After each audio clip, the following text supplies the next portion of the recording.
There we go. All right. So Black Lives Matter, the chapter at William and Mary held a protest of a presentation that the ACLU was giving on free speech. And this is just a couple of minutes. The video's not all that great. It's kind of jumpy and the sound cuts in and out, but this was taken by the activists themselves.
Okay, so when I look at this as someone who has been in the classroom teaching political science for quite a long time, I love the engagement, I love the activism, I love the commitment that I see there. I even love the confrontation, because I believe that political dialogue and discourse sometimes has to be messy, sometimes has to be conflictual, sometimes has to generate controversy and conflict.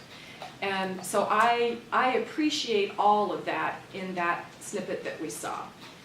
I'm not sure what's, there's a couple of things troubling though. Did you notice how few people were in the audience? The demonstrators appeared to outnumber anyone else. And so this college couldn't generate even a crowd as large as ours for this conversation.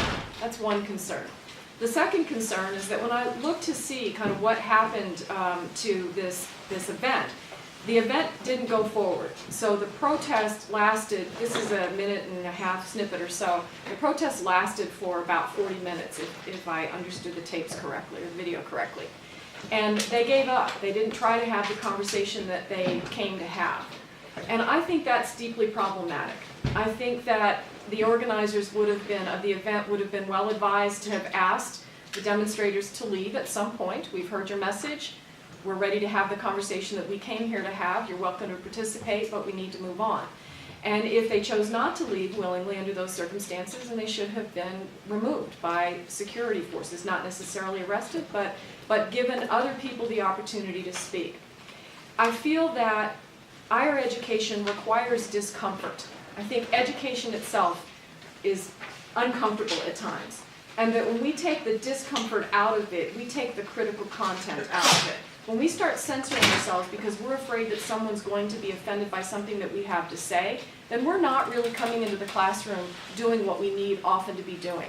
Now that's a different proposition than allowing people to spew racist or other kinds of comments in our classroom. And I think it takes a lot of care to figure out how we respond to those things. But I believe that the concerns that of trying to always be inoffensive, the desire to not upset someone, really ends up washing back on us as faculty. That it makes it difficult for us to be as forthright and as open and to have the conversations that we need to have. And so when I see the demonstration at William and Mary, I'm concerned about the idea that the college campus is a place where only certain kinds of ideas are allowed. I believe that it's a place where all ideas need to be aired and have a place to be heard. That doesn't mean all the time. It doesn't mean in every format. It means that there's reasonable restrictions on that. a student sent me a text and said, I don't know what school it was, maybe, is there a Detroit State? I think it was a school in Michigan. Anyway, someone posted posters that encouraged gay people to kill themselves. And the question, what was it? Cleveland State, okay. Also University of Michigan, too. The question to me was, is that protected speech? And my answer was, I don't think so. Because what are college bulletin boards for? They're for educating the college community about events that are occurring on campus, services, and that sort of thing. So having up posters that encourage people to do harm for themselves is not protected speech in my mind, because that's not a public forum. If that was a bulletin board on the city and county of Denver grounds, up the street at the city and county building, and it was there explicitly for an exchange of ideas, then that might turn it into a public forum for speech. But that's not the case for our bulletin boards on this campus. So I don't believe that that sort of speech would be protected. And I think similarly in the classroom, when we have students say things that are clearly racist in their intention, clearly designed to kind of harass or intimidate, I think we have the opportunity as faculty to take a stand on that in a very careful way.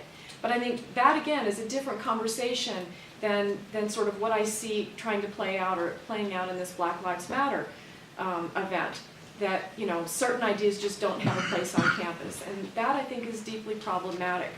If you watch this video feed at home, you will discover that at some point they chant, "The revolution will not support the Constitution."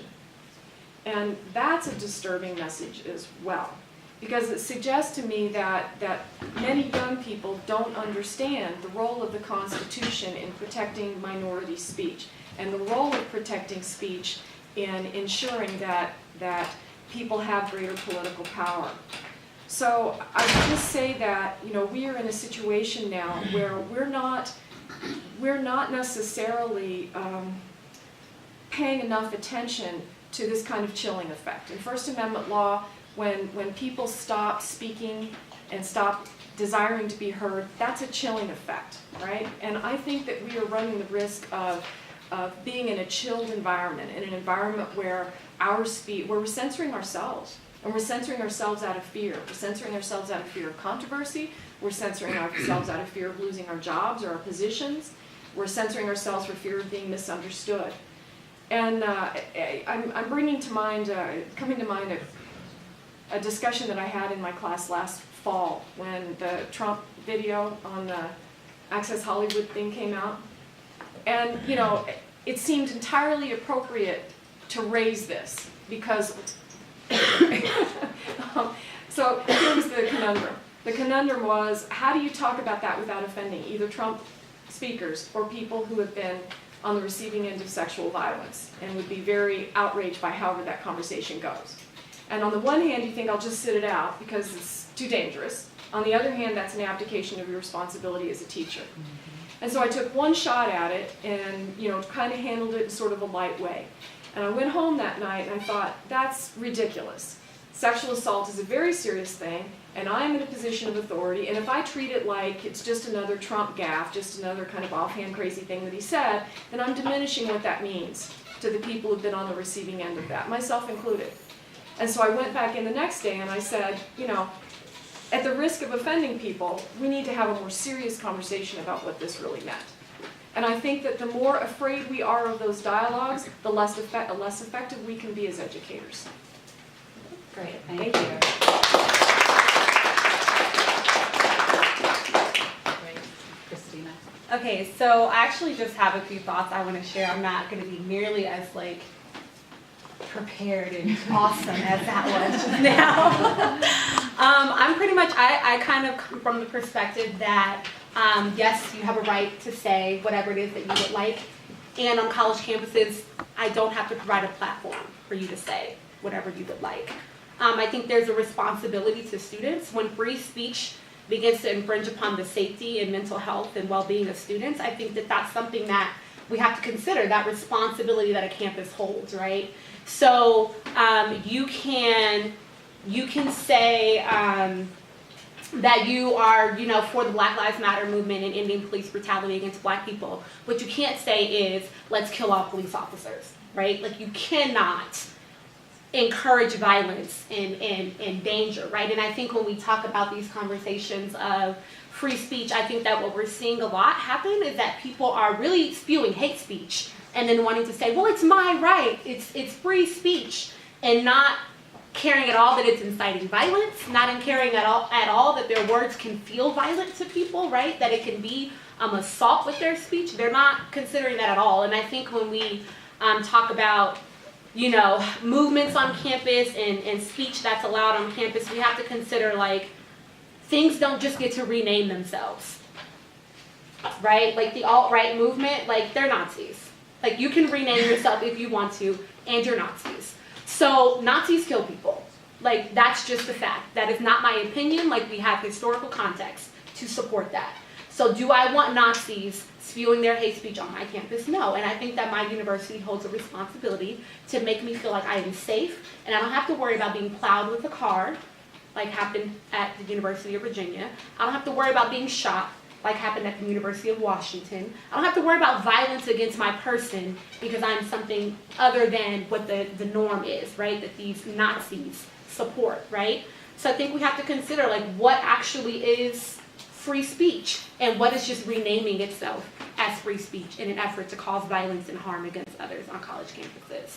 And I think that college campuses have to do better at, like, not getting so caught up in this whole, like, being afraid to the point of not being willing to take a stand.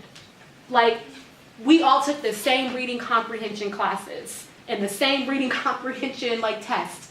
Nope, I don't have to say things for you to know what I meant, right? Like, I don't have to say those explicit words for you to know. When Malcolm X said, by any means necessary, we knew what he meant. He did not have to say the actual words. So when neo-Nazis get up and they spew their speech that they spew, we know what they mean. We know what that underlying tone is. And if that underlying tone is violence and assault against students, college campuses have a responsibility to protect their students from violence and assault. You know, we don't want to have people being arrested and have people, you know, having to be rushed to hospitals. And so we again, you can say whatever you want, and college campuses do not have to provide a platform for that, is my take on it. And I think we have to consider also, like, what speech is actually being protected, right? Like, at the Unite the Right rally, only 6 people were arrested. We all saw the violence that took place, but only 6 of those rally folks were arrested. In Standing Rock, where it was peaceful, prayerful protest, over 750 people arrested. So what speech is really being protected? And as a university, what side of history do we want to be on? Mm-hmm. Do we want to be the ones that, like they said on the video, you would protect Hitler too? Do we want to be the ones that birthed the new Hitler? That birthed the new Stalin because we didn't want to push anybody out? Or do we want to be the ones that did what was uncomfortable and pushed against the norm and the regular narrative, right, that has laid the foundation of this country, and say, we're going to stand for what's civilly right and protect our students, their bodies, their minds, right? Like, what side do we want to be on? And so I think we hold a great responsibility in that. And I think that, again, free speech does not, we have to stop letting hate speech change its name to free speech. Thank you.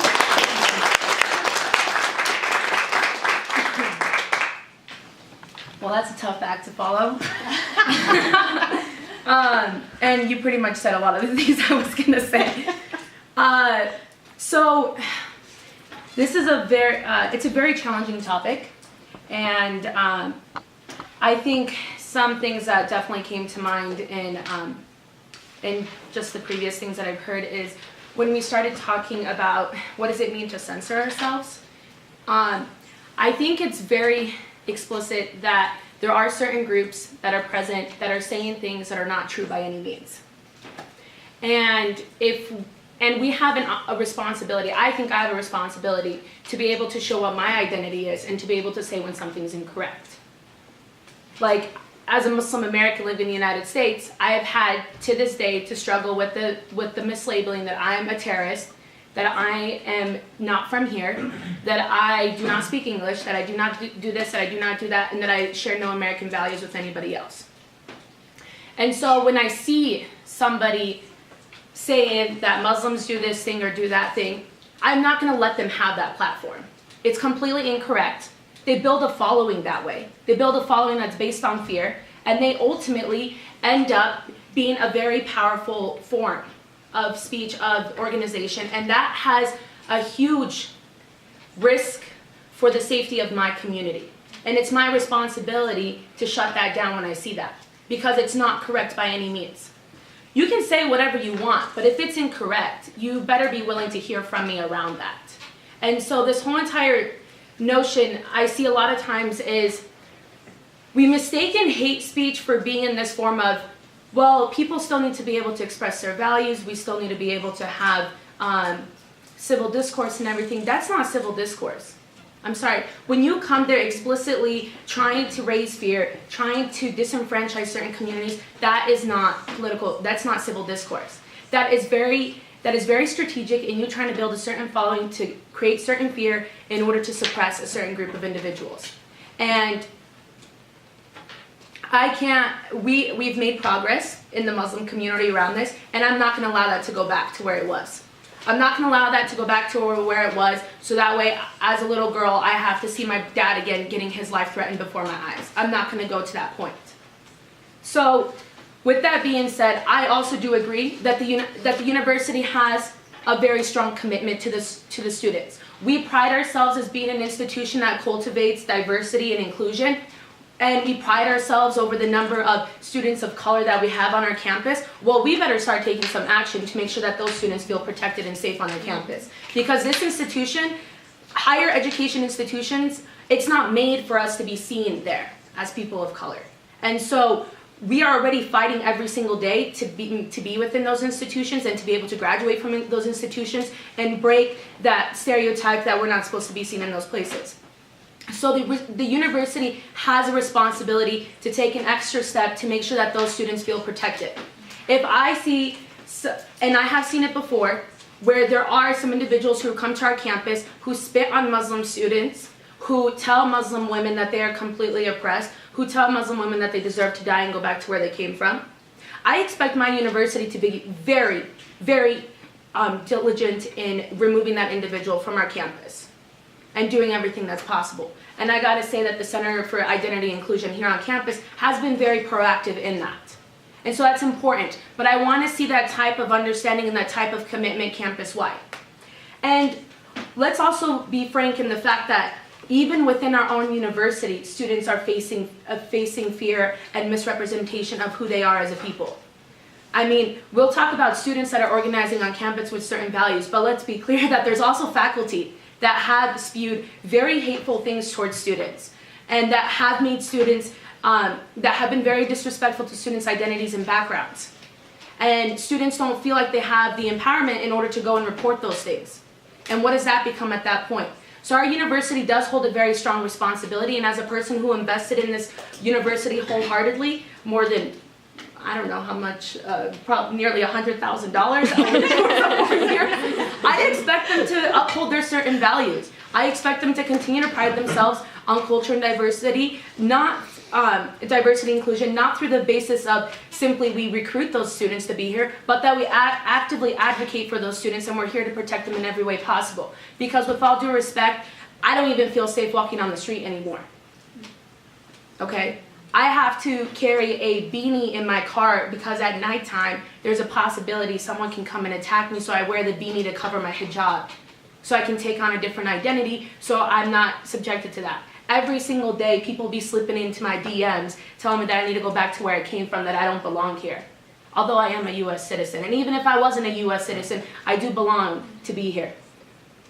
So it's very challenging. So when as a student, I feel that I'm investing my time, my hard work and everything of that sort into an institution, hoping to be able to achieve my dreams in the future, and to already undergo a lot of hate speech and just this whole entire inciting of violence in the general public. I expect my university to be that safe haven.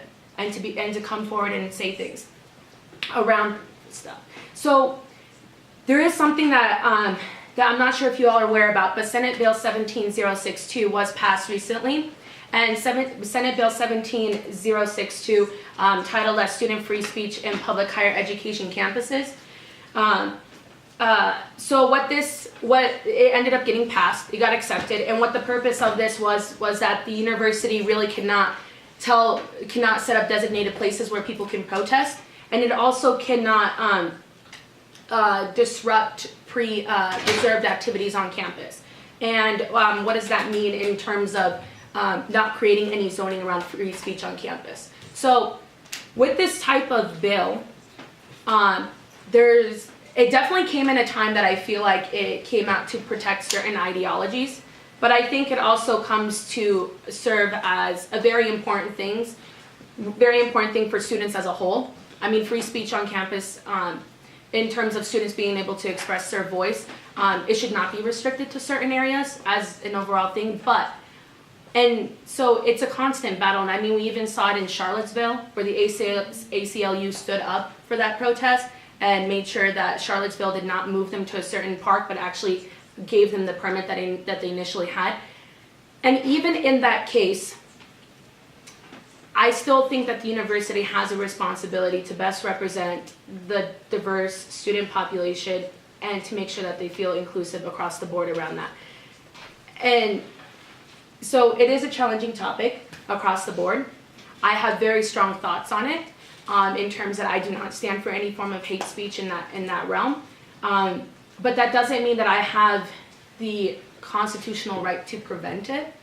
What I can do is I can exercise my rights, and I can exercise my community organizing ability to get my community to rally and be a stronger, louder voice than that. And I think recently there was a university in Florida. One more minute. There was a university in Florida where they did have an alt-right person come speak. The crowd was filled with people that just stood up and just started sharing messages of love.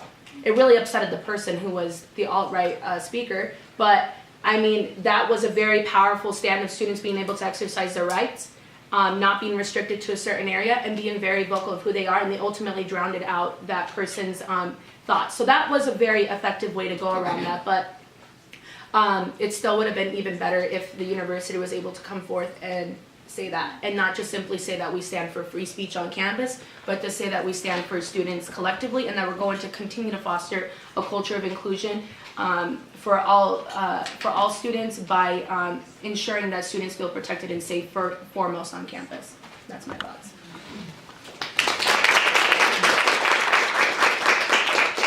So I wanted to look at this in terms of the history of academic freedom, because I think that's directly related to this so-called free speech. And in my experience, historically, this free speech issue or academic freedom has been used more against the left than it has been against the right. And so it's interesting for me today to see it turned around that, oh, universities, those bastions of liberalism and revolutionary thought, are actually suppressing, you know, conservative thinking and not allowing people to express their opinions. And historically, that's not been the case. It's been the opposite. So there's just a couple of things, and I went back to 17th and 19th century, where not much happened, but I did want to point out that in 1654, Harvard's president was fired because he denied baptism's scriptural validity, which was required. So he was fired because he disagreed with the current orthodoxy. And again, other incidents where where professors were fired for maybe supporting workers' rights. There was a strike that in 1895, University of Chicago economics professor fired for supporting striking railroad workers. So again, this idea that this is an instrument of the left against the right in terms of limiting free speech is just not historical. So I think we need to keep that in perspective. I think where it really shifted was when the AAUP, American Association of University Professors, which was basically a union for university professors, was founded in 1915. Then there were starting to be changes. There were protections for faculty. There was academic freedom for faculty. Things like that word tenure, I think, came about. So I think these are some positive things that came out of having people organize. The free speech movement, I think as we know it, came about in 1964 in Berkeley. I think that's what's come to be this association of universities can no longer tell students, you can't allow us to give our public opinions. And that's when it shifted, I think, again, from the faculty to the student realm. So that's important to note, because everything we're seeing now is primarily focused on students and all of our right, or students' rights. I consider myself a student of students, since I work with students, and our right to speak. So there were several Supreme Court decisions. But one, 1972, Supreme Court extended academic freedom to students, allowing SDS, which Students for a Democratic Society, at a Connecticut college to use its facilities. So that was, I think, a groundbreaking decision that allowed students to organize and talk and actually say what their thoughts were. Then in the 80s, you started to see things like speech codes come out, about freedom from harassment, trying protected classes of students and at universities. And I'm not going to go through all the detail, but those went back and forth in terms of universities passing rules or policies, some of which were overturned by courts, some of them were overturned by the universities themselves, because they thought it butted up against First Amendment rights. And again, we're going to talk about First Amendment absolutism in a little bit. But I think it's important to see that these things shifted over time. 1999 was the founding of the Foundation for Individual Rights in Education, known as FIRE. Everybody knows what FIRE is. It's a conservative institution. This is the one that keeps going to universities and bringing lawsuits against, protection of students from harassment. Like you're abridging their free First Amendment rights to speak. So that FIRE is one to look at. Now we know Turning Point is maybe a contemporary group that goes around, but FIRE came about in 1999, and they spent a lot of time in litigation. So beware of that organization. So enough about that one. And if you want any of this information because you're really interested in a lot of detail, I'll be happy to share that with anybody. So and then I just wanted to point out some incidents. Some of you have already brought this up, but these are things that I've seen in the news. I spent a lot of time reading old newspapers and articles to come up with some of these examples. But University of Oklahoma, 2 students were expelled for racist songs. Bucknell University is sort of similar. But then if you look at the one for Pierce College, here was a student who was prohibited from distributing the US Constitution. And again, this is the type of thing where FIRE came in there and said, you're not allowing a student to give out the Constitution. Well, this is insanity. These are universities gone crazy. That's kind of the approach. So I think it goes both ways. But this is just a few incidents. And then the one at William and Mary, I'm glad you brought that one up, because that was an ACLU speaker, American Civil League, to protest the ACLU decision to represent a white supremacist who was fighting the city of Charlottesville about where they were allowed to protest. So, and I'll get more to that point a little bit later. So some of the issues I wanted to raise are, we don't really know what hate speech is. I mean, it's kind of, I used that Justice Stuart Potter from 1964, Supreme Court Justice, about obscenity. I can't define it, but I know it when I see it. So I think this comes about a lot with hate speech. But if you're the recipient of hate speech, I think you know what it is. So, but we're making it seem like we don't know what it is. So I think it's important to try to kind of define that. So there have been a lot of universities that have passed speech codes. Some of them have been sued for doing that, and many of them, as I said, have overturned those speech codes. So going back to and again, and part of it was because lawyers threatened to sue them, saying it was a violation of First Amendment rights. So one of the things that I wanted to point out about First Amendment absolutism is in 1919 is when that decision was made about not shouting fire, 2 minutes, shouting fire in a crowded theater. So there's always been some sort of restrictions on free speech. I think about when I first became aware of opposing the ACLU, was when they wanted to defend Nazis to march in Skokie, Illinois, and they deliberately chose this suburb of Chicago because it had a high percentage of concentration camp survivors. So again, if you want to give them the right to march somewhere, why would you allow them to march in Skokie, Illinois? That is harassment and hatred. P.S. They didn't march in Skokie. So anyway, I think there's also perceptions about limiting offensive speech, and so I think that's changed over time. So I know I only have a minute, and I'm not going to get through to everything, but I wanted to point out this article to show how this has changed over time. So millennials, if you look at this chart, oh, it's not showing? Take it out of prison review and properly. Oh, okay, thanks. We'll give you Thanks. extra Millennials time come in because handy of sometimes. technological prowess. Yeah, I'll just do that. Oh, There you go, and then it should show you. Okay, can everybody see that? No. Yes, but what? there you go. Okay, thank you. I'm not a technology guru. So I thought this was kind of interesting in showing by generation who's more willing to say we can come up with guidelines about speech and when it can be used and when it can't be used. So the government should be able to prevent people from saying these things. So in the millennials, it's 40%, where if you go to my generation, boomers, it's only 24% think that the government should be able to prevent people from saying certain things. So I thought that was interesting. You can see the gender breakdown, Republican, Democrat breakdown, also educational level breakdown. I think all of these were interesting. You can also see that this is not a universal concept. In Germany, where actually it's illegal to deny the Holocaust, 70% of the people think it's okay for the government to prevent people from saying things, down to the US, which has one of the lowest rates. So this absolutism about free speech is a very relative terms. Let's not universalize it. There are constraints on what we should be able to say and what we can't say. Okay, now that I get out of that, can I go back to this? Oh wow, I'm like magic. So anyway, according to the Supreme Court, punishable speech must be genuine harassment, because we're talking about harassment versus, what?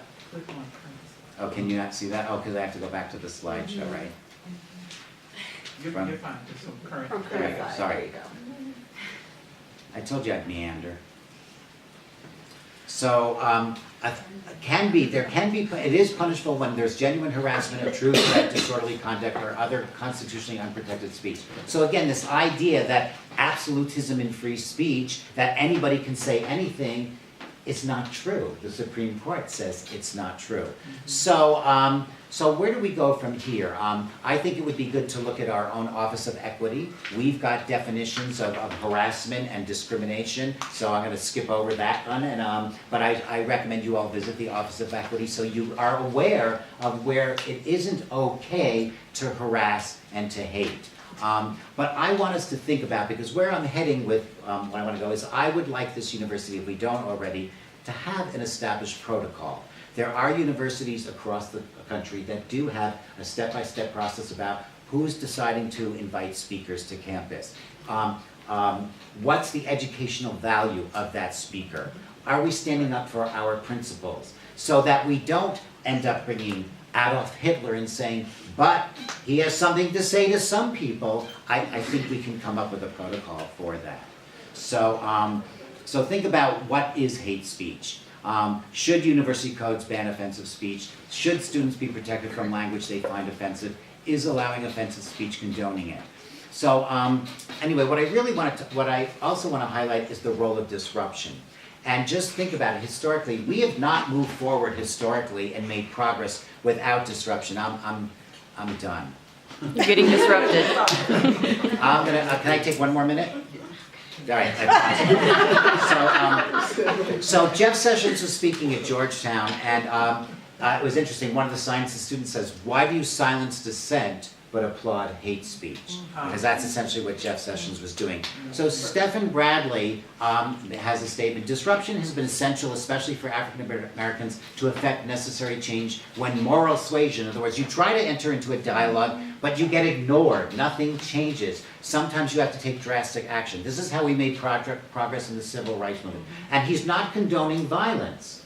I think that has to be really important. But disruption plays a role, and I think we need to keep that in mind when we're coming up with protocols. So another person, insensitive, ignorant, and ethnocentric speech will have its consequences. So again, think about these things. So I want to recommend that we come up with a protocol.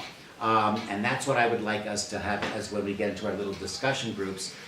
Maybe we can, in the future, review practices across the country, but develop policies based on strong principles and ethics. Again, who's able to decide to invite speakers? I have a couple opinions there. What is the educational value of speakers? The costs and safety issues. A lot of schools like Berkeley, they use that and say, this is going to cost us $800,000 to provide safety for our speakers. So that's a way to dissuade somebody from coming that you might want or you might not want. So that's not a principled stance, that's an excuse. So I think we need to figure this out. And I understand there's costs involved. Do you make the people inviting the speakers pay the cost? That's not feasible either. So do you have designated areas on campus that are free speech? And again, there's been court rulings that says that's illegal. So how could we bring about this kind of a policy, a protocol, change in the environment so we're bringing different people together and coming up with a way that we don't encourage Nazis to come to campus, but we do want people who will give us thought, food for thought. There.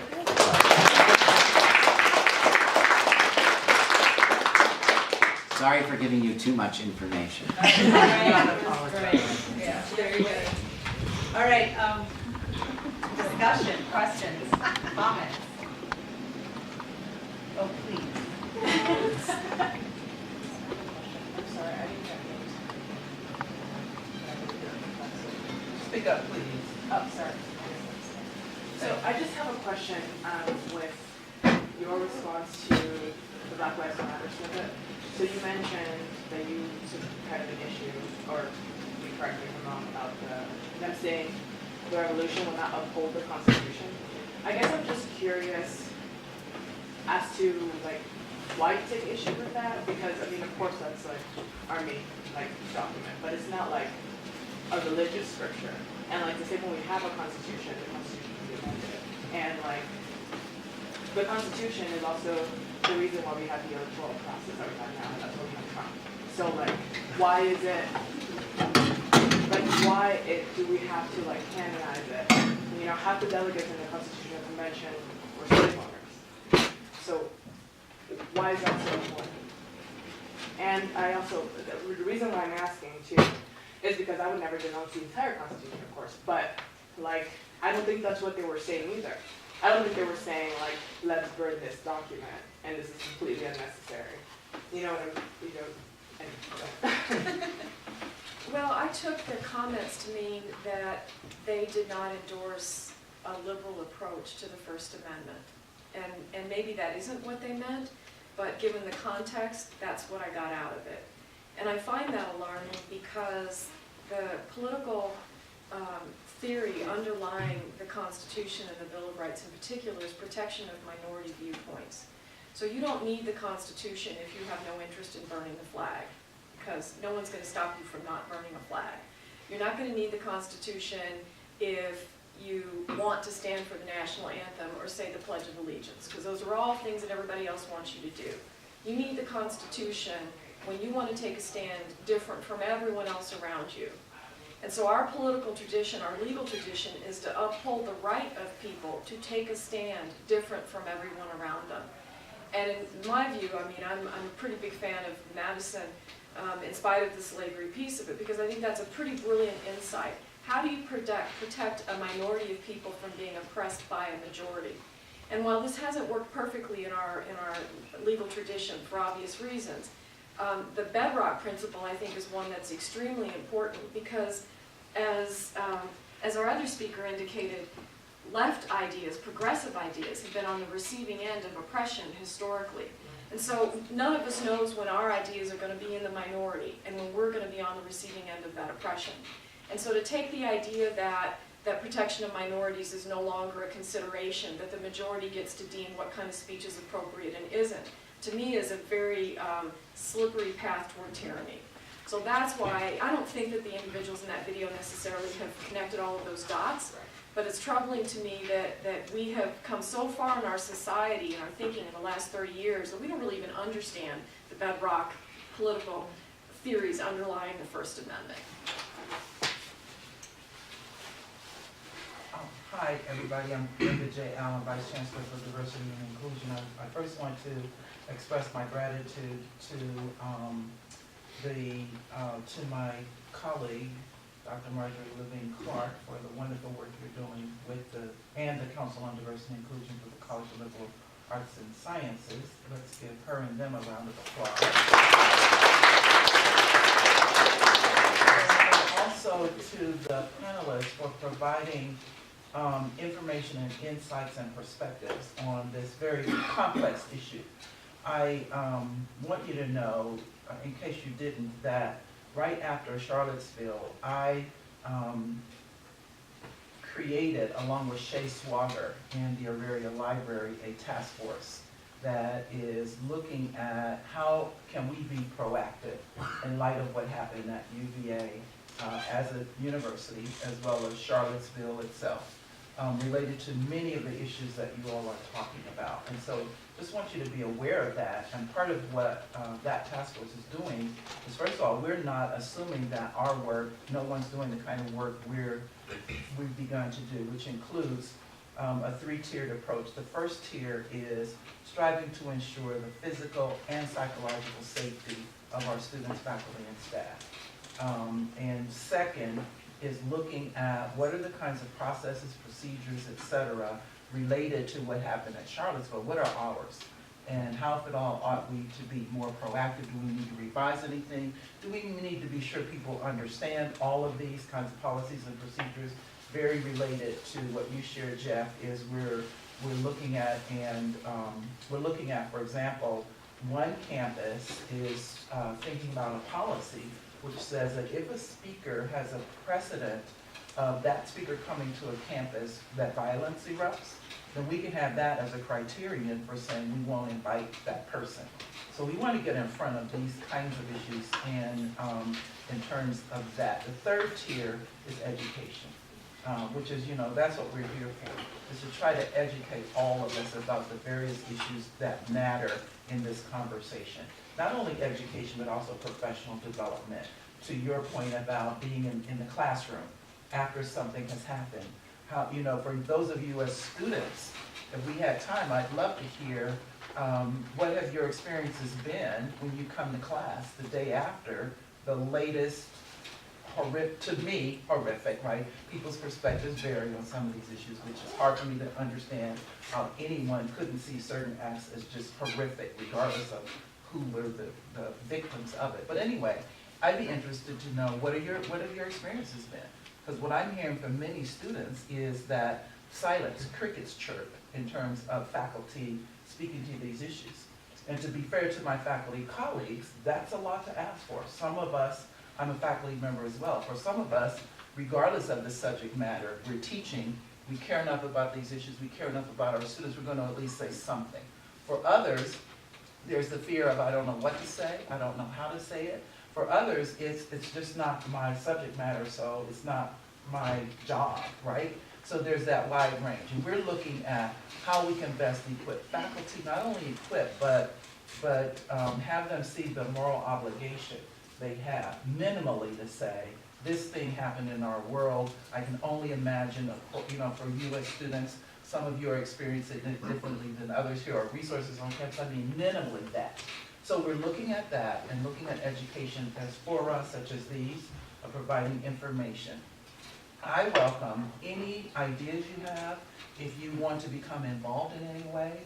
We're also thinking about helping students understand how do you organize, right? How do you, if that should be part of your education as well, of being a certain kind of citizen, engaging, for instance, in civil discourse. And it shouldn't be that you have to be a certain major or you have to take a certain course to do that. So we're trying to be very comprehensive in our approach. And again, we welcome your ideas. We realize that, for instance, post Charlottesville, the UVA has, in case you don't know, a phenomenal website with resources and ideas, and many people are already, as Jeff, your presentation showed, developing or reinforcing ways to be proactive. Because ultimately, as has brought up a couple of times here, we want to ensure that every single person, students, faculty, staff, visitors, community members, persons in the surrounding community, everyone on the Auraria campus, not just in Denver, feels physically and psychologically safe, as well as feels respected and valued for who they are. So again, thank you all very, very much for that. My email, the best way to email me is odi@ucdenver.edu. That's the Office of Diversity and Inclusion. It's an easy one to remember. And again, thank you all very, very much for the work you've done, for your commitment to these issues. And if you have any questions for me related to anything we're doing, please see me afterwards or email me.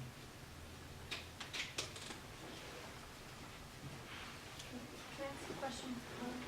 And this is a hard one for me to actually vocalize, and forgive me if it hits you wrong. It's something I've been thinking about quite deeply.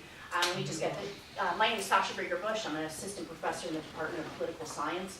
I am white, I am upper middle class, I'm a member of the intellectual elite, but I'm also a Marxist and a Jew, right? And a woman. So I claim a kind of complicated identity in relationship to some of these issues. And one of the things I've been thinking about a lot is that, right, we like to talk about this is the university and then the real world out there, right? We have whole designations about like, that's the real world and this is school. And we have high impact practices that bring us out into the real world. I'm of the opinion that the real world is here as much as it is out there. And so my question or comment is as follows. I've been thinking about a lot of these issues from the perspective of nonviolence. And been thinking about a lot about Dr. King and about Mahatma Gandhi. And I guess what I'm wondering is that if we have no place for the so-called alt-right here, where is their place in society more generally? What do we do with these folks, right? And I use the word alt-right with hesitation because most members of the alt-right do not label themselves in that way, right? And it is a label that's been coined predominantly by the left, right, to throw in a kind of slur-like fashion at conservative views that we tend not to agree with. And so I guess my question is, and the problem I keep running into, is that if we can't engage in respectful dialogue here, and if we can't air our opinions here, no matter how offensive they might be, I'm at a loss for how we manage to come together as a society as a whole. What happens to these folks? Historically, what happens to marginalized voices is not good in situations like these. They might be interned. They might be put on reservations. They might be, right, as my people were, called up in quite a different way. So I guess just, I can't quite get past this issue, is if we exclude certain types of opinions here on campus, how do we integrate them and manage them in society as a whole? Considering, of course, my initial premise that this is society right here that we're participating in. It's not an exception to the rule. It's not an isolated bubble, that we need to make this place here what we want it to look like out there. And that should mirror that. And so I guess I just put that to, I don't know if anybody has any bright ideas, but I keep stumbling on this. If we exclude alt-right speakers from our campus, where do they go in society more generally? What happens then? So I have a response to that, and I'm sure other folks have responses to that. So I actually was thinking about this recently too, right? Like, because it is that fine line of, do you shut them up, or like what do you do, right? Because you want to be inclusive, and I got to thinking, and I was like, well, except what they spew is already like the norm narrative, right? It's what's in our history books. It's what we already know. White supremacy is the foundation of this country. So we're not excluding that from the conversation because it is the conversation. We're inviting new voices into the conversation, right? And so I think also too, like when we talk about their voices being marginalized, like I feel like that's a stretch considering that their voice is the voice. Right? And so, especially as like the Council for Diversity and Inclusion, like our job is to, I want to hear what trans folks have to say. I want to hear what my deaf and hard of hearing folks have to say. I want to hear about what my little people have to say. Like, I don't want to hear the norm that I've heard my entire life. This is an opportunity on a college campus to get ideas and thoughts that are different than my own, that I haven't been exposed to every single day for my entire life. So telling Turning Point, hey, you're not going to sit on a panel, is not really excluding their voice, because their voice is the voice. And so I think like that's something to consider. And I think like we also have to be considering, like I just watched, I was telling Nadine, I just watched Turning Point's latest meeting because they recorded and posted on Facebook. And when they were discussing like what actions they were going to do on campus, they used the verbs to like incite and to like create this like, not their words, but like disruption. They want to be controversial and they want to stir people up. And so when your motive is not to have civil discourse and to have like a, hey, let me share my thoughts and let me hear your thoughts. And even if we walk away like agreeing to disagree, because like I have conservative friends, like I am pro the right to choose, and I have friends that are pro-life, and that is fine with me because that is your opinion. What you don't get to do is take that and use it as a weapon against me, right? When you're trying to like weaponize your speech against me, that's when I think it becomes a problem. I don't think that anyone is like, oh, they can't have conservative viewpoints. Like I even take issue with labeling the alt-right conservative because I feel like that does a huge disservice to all folks that are conservative. Like I do not consider conservative folks to be that way, to be hateful at all. So I just think that we have to be careful about victimizing the alt-right, like, Or whoever they may be. or whoever they may be. Yeah, I think totally agree with that perspective. It is a question that I battle with a lot because number 45 got into office a certain way, and if we continue this level of division in the country, I feel like the same election results are going to come back again, and we refuse to talk about things. And I think it is important to talk about things, but in my nature, in coming in contact, and I also do the same thing, because I grew up in a really small town in northeastern Colorado. My family's like the only Muslim family out there, so there's a lot, and northeastern Colorado is very much so primarily Republican, and so you have an opportunity to understand what those individuals' values are. And you'll come to realize that a lot of their values match a lot of what your values are too. I think there's a movement right now in the United States to bring back something that we told ourselves that we don't want to bring back. After we saw what happened with the civil rights, after we continuously teach people what happened. And that's what we're fighting here. We're fighting this whole entire notion of wanting to bring something like that.